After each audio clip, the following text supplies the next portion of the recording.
हमने प्रूव ये करना है बच्चे, क्वेश्चन नंबर 8 में हमारे पास ये है S5 is equal to 5 into S3 minus S2। सबसे पहले देखो, हमें अगर इसको प्रूव करना है तो सबसे पहले जो हमें गिवन वैल्यूज है ना, ये हमें फाइंड करनी पड़ेगी। सबसे पहले देखिए, हमें S5 की वैल्यू भी पता होनी चाहिए, S3 की भी पता होनी चाहिए और S2 की भी पता होनी चाहिए। वैसे आपको पता है कि Sn का फार्मूला क्या होता है। अगर मैं बात करूं आपसे कि Sn का फार्मूला क्या होता है, आपके पास ये फार्मूला होता है Sn का। Sn इज इक्वल टू आपके पास बेटा क्या होता है, n/2 into 2a1 plus n minus 1 into d। ऐसे होता है ना बेटा।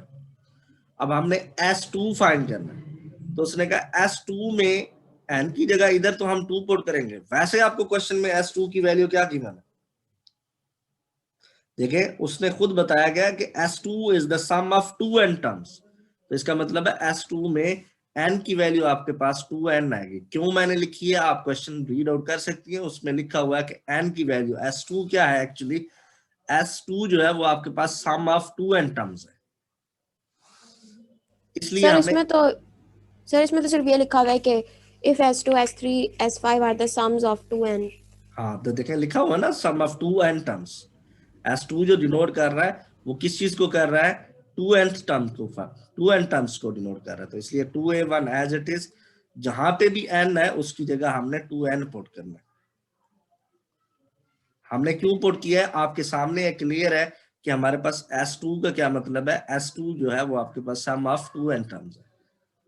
उसके बाद आप अगर इसको सिंप्लीफाई करना चाहें तो कर सकते हैं, ठीक है। नहीं करना चाहें तो इससे कोई फर्क नहीं पड़ता, ठीक है। आगे सिंप्लीफाई कर लेंगे। इसी तरह अगर मैं बच्चे S3 लिखना चाहूं तो S3 क्या है, सम ऑफ कितनी टर्म्स है बेटा, 3n term. 3n 3n, terms। तो n की जगह हमने 3n करना, ठीक है। तो इससे कंफ्यूज नहीं होना, 2a1 एज इट इज। अब n की जगह हमने क्या लिखा है बच्चे, 3n, और आगे -1 है तो आपने -1 into d as it is. इसी तरह देखें बच्चे, आपके पास अब आपने S5 निकालना है तो S5 क्या होगा, वो 5n है, तो n की जगह हमने क्या पुट करना है बेटा, 5n over 2 जैसे लिखा हुआ है वो आप वैसे लिखेंगे, 2a1 as it is plus 3n की जगह आपने क्या पुट कर दिया, 5n, आगे -1 into d as it is, ठीक है बेटा।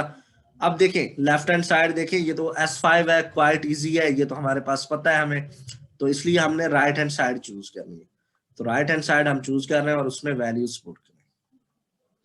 राइट हैंड साइड हमारे पास 5 into क्या है, S3 माइनस S2, ठीक है बेटा। ये हमने 2 कैंसिल क्यों नहीं किया, इसकी भी रीजन मैं आपको बताऊंगा कि इससे फायदा हमें क्या होता है। 5 एज इट इज लिखा है बेटा, S3 की वैल्यू हमारे पास क्या है, S3 की वैल्यू हमारे पास क्या है, 3n/2 into 2a1 plus 3n minus 1 into d। ऐसे है कि नहीं है बेटा, ये S3 की वैल्यू है टोटल आपके पास, माइनस S2 की वैल्यू हमारे पास क्या है, S2 की वैल्यू आपके पास है, देखे 2n/2 n2 क्या आ जाएगा बेटा, 2a1 plus 2n minus 1 into d, ठीक है बेटा। ये आपके पास, इसको भी आपने 3n/2 है ना, तो इस ये 3n/2 यहां तक इसका ताल्लुक है, तो इसके साथ एक और ब्रैकेट भी हम इनक्लोज करेंगे।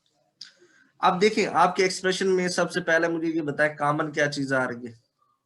ये ये चीज तो मैं कॉमन ले सकता हूँ ना, n/2 इधर भी लिखा हुआ और इधर भी n/2 कॉमन लिखा हुआ। तो ये सबसे पहले हम n/2 कॉमन लेंगे, तो आपके पास बाहर जब आप कॉमन लेंगे तो वो आ जाएगा 5n/2, ठीक है बच्चे। उसके बाद ये 3 बच जाएगा आपके पास, ये जो 3 बच जाएगा बेटा, ये 3 इसके साथ मल्टीप्लाई होगा, ये जो 3 जिसको मैं अगर सर्कल कर दूं, ठीक है, या ये जो आपके सामने है, ठीक है, ये जो 3 है, ठीक है, ये 3 मल्टीप्लाई करेंगे तो आपके पास बेटा क्या आ जाएगा 6A1। और अब आपको पता है 3 इसके साथ भी होगा तो 3 3 जार क्या हो जाएगा 9, और जब डी के साथ करेंगे तो +9 एंड डी आएगा कि नहीं आएगा। देखिए डी भी साथ मल्टीप्लाई कर रहा हूं, ठीक है, आगे आप पहले 3 मल्टीप्लाई कर रहा हूं 2A1 के साथ तो वो हो जाएगा 6A1, फिर 3 को जब 3n के साथ करेंगे तो वो 9n हो जाएगा, 9n को फिर जब d के साथ करेंगे तो ये 9nd हो जाएगा। सिमिलरली 3 को जब 1 के साथ करेंगे तो -3 हो जाएगा, फिर जब d के साथ करेंगे तो आपके पास क्या हो जाएगा -3d। ठीक है बच्चे, इसी तरह ये जो आपको 2 जिसको मैं सर्कल कर रहा हूं, ये 2 भी इसी तरह मल्टीप्लाई होगा। तो ये देखें इसकी वजह से साइन चेंज हो जाएंगे, तो ये मैं यहां लिखने लगा हूं -2 2 जार क्या हो जाएगा बेटा 4A1, और जब 4 टू 2 को 2n के साथ करेंगे तो 2 2 जार 4 आ गया और n आ गया, जब d के साथ मल्टीप्लाई करेंगे तो आपके पास क्या आ जाएगा -4nd। ठीक है बेटा, उसके बाद देखें आपके पास 2 को जब 1 के साथ करेंगे क्या आएगा 2 1 जार 2, माइनस माइनस प्लस, तो फिर आपके पास क्या आ जाएगा +3, +2d। ये +2d आ गया, ये आपके पास ब्रैकेट आपने इनक्लोज कर दी। अब आपके पास 5n/2 एज इट इज जैसे आपने लिखा हुआ है, लाइक टर्म्स देखें 6 और 4 क्या आ जाएगा बेटा आपके पास 2A1 आ जाएगा।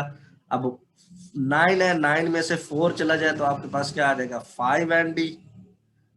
अब इसी तरह +2d है और -3d है तो ये आपके पास क्या आ जाएगा -d आ जाएगा। उसके बाद आपने ब्रैकेट क्लोज कर, देखिए 5n/2 आपने एज इट इज लिखा, 2A1 आपने एज इट इज लिखा।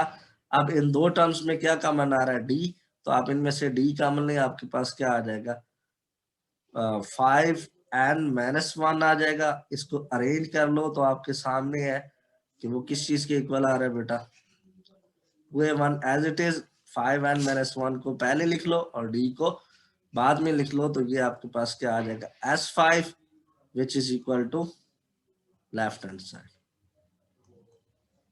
Hence proved. ठीक है बच्चे, क्वेश्चन समझ आ गया, कहीं पे कंफ्यूजन हो तो पूछ सकते हो।